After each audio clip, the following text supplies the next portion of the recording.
scale up.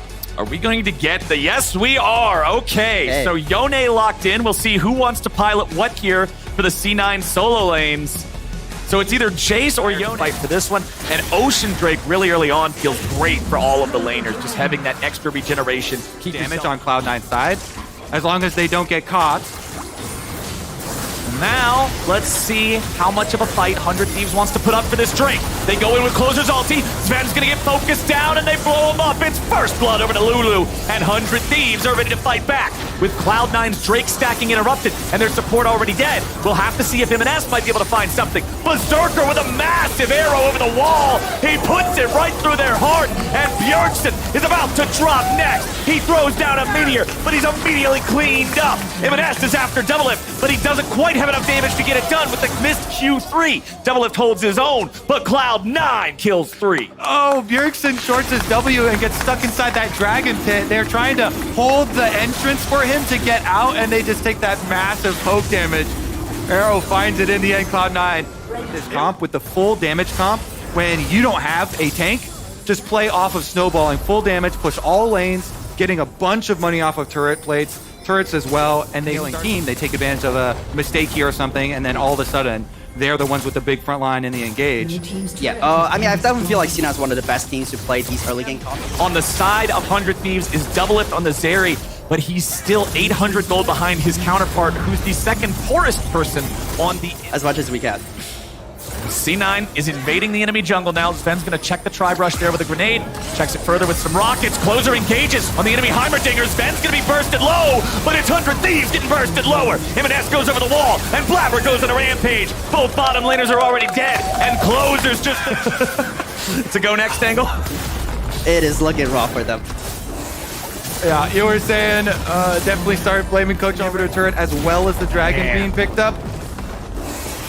Blabber can just solo down that Drake, so now they're on Soul Point 2. Spica, you said by 20 minutes you wanted to see them owning every dragon, continuing to stack towards that win con. Well, it's 17 minutes in. They're on Soul Point here at around the 22 minutes. It's always great playing with C9. I think they also banter a lot, you know, Fudge and Sven, so it's always a good time.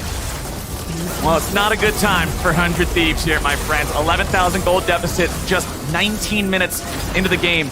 They're averaging more than plus 1,000 gold per each kill just because so many of the advantages aren't even based around the kills. Look at the damage just pouring in. Doublelift gets a kill on Sven, but it's traded back for Busio. Even trade at the gates of the enemy base. The skies descend, but what can they even do? M&S runs in, and Bjergsen tries to run away. M&S snaps back to his origin point, but C9, they're just knocking down the turrets. They're running over the base. Bjergsen's got to go back to heal. Yeah, if we compare this game to your game versus Aurelion Sol, you guys had a lot of trouble closing due to the Aurelion Sol wave clear, but Cloud9... And honestly, 100 Thieves isn't going anywhere close to this thing. C9 picks up Baron just 20 minutes into the game. They're going to have the buff all the way through the... It's just quiet? Yeah. Not much is going on. But, you know, when the game is just this behind, I think it's hard to say positive. Yeah. What do you have to say? It certainly is. What are you going to say? Yeah, I mean, everybody has lost some League of Legends games, so Cloud9... Honestly, the bottom side inhibitor exposed as well, but they don't care, because pushing on mid and top right now with the Baron buff. Ooh, Blabber using the stasis to survive the Aurelion Sol ulti, and with that spin, it means C9 just knows there's one less tool in the tank for 100 Thieves to use to fight back. Mid lane's going to be enchanted there with the Baron, as now M&S engages, and Doublelift dies. It is another absolutely impossible situation for 100 Thieves to try to navigate being so far behind. Mid lane inhibitor falls, top lane inhibitor could be next, or they might just want to say, forget it, let's go for the Nexus. They'll turn the attention back over onto that top side inhib. Fudge with a flash there, getting out of the way of any potential engage from 100 Thieves. Closers here on the front line, but even Sejuani's having a hard time tanking it all up. Tenacity wants to run in, but Fiora has been invisible this entire game. Fudge just crushed him in the top. Away from that Dragon Soul. Here's the moment. All right, he jumps over the wall with Q3. Look at a Closer, because they know if they kill him, there's no way they can lose out on the Soul. There's no chance at a miracle steal. It's Hex Soul for Cloud9. That was technically a tank. Yeah, that he just hit in 3 comboed. There's not a lot of tanks that can really tank much on the side of 100 Thieves now. Nice use of the Wild Growth to interrupt To the Skies from Fudge, but Doublelift is still in no condition to fight back. C9 pushing forward, all 5 men still ready to go. You got the bottom lane inhibitor alive, but C9 is just gonna walk past it. Berserker puts an arrow through double lift again. 4 deaths now on the Zeri. Aurelion Soul ulti only serves to mark his grave as Berserker nearly kills 100 Thieves on their own spawn platform. The Nexus dies at 23 minutes, and Cloud9 just beat the hell out of him.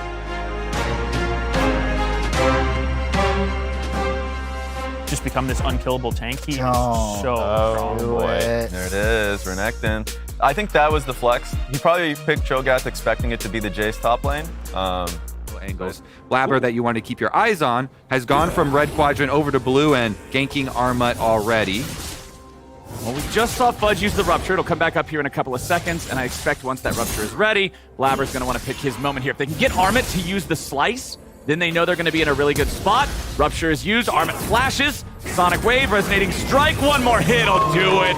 Armut's down, and C9's on the board. Yeah, I love the other buffs were the majority mana cost buffs to help out that lane phase, so now it is easier for you to have a stronger lane phase with mana cost reductions on Q and W, as well as the extra damage we talked about, but Sven is already dead! Sven's down, and it's Tomo. 9 KDA, man. Blast Cone 2, he hits the Q, yoink! Oh, and Blabber just goes. He got the dragon thanks to Blabber's steal, so they're controlling everything right now as M&S tries to put himself in a spot to be able to find a kill here on Santorin, but with Santorin being able to escape from the lethal damage thanks to his flash, M&S is now in a bit of a tricky position.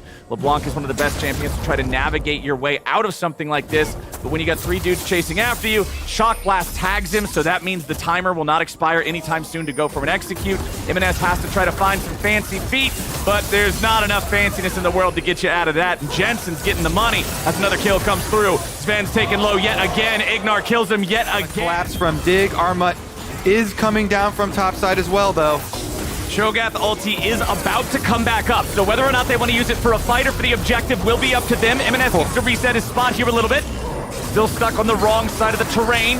Ignar gonna throw out another one of those inner flames. He gets the ignite, shield. but the shield, the safeguard from Blabber, along with the heal of Berserker, will keep M&S alive. Dignitas, however, has done significant damage to the enemy mid laner, who does not have a teleport. It means they have man advantage. Tomo's pretty low, but he is Ezreal. He can still contribute with a couple of mystic shots over the wall. Armut trying to challenge Blabber here in the pit over the Drake. Berserker using the trap to keep Ignar away, make it so he's not able to participate. Blabber gets right back away, but Jensen finishes him off. It'll be traded to 1-for-1, but now Sven dies too. Dignitas is out fighting Cloud9 here in the Dragon Pit. Yeah, Cloud9 thought they could take the Drake the game for themselves. C9 stole the first one away. This time around, Blabber's not Rock from Fudge 2. That tower is toast. Armut gets away. All he can do is watch the turret fall. The trade is happening on the other end of the map as Tomo and Ignar are working together to take that one down. The Herald is going to be summoned up here in the top lane still, but aiming for the second turret. Remember, these are worth so much money compared to the other ones. It's a pretty big influx of gold for C9 to grab it, going from just about 400 gold on. Dignitas just struggling to try to answer what C9 is doing here. Fudge and Blabber are going to work together, take down that tier 1 in bottom lane. They'll pick that up. That is all back to, and that's kind of what we were talking about earlier.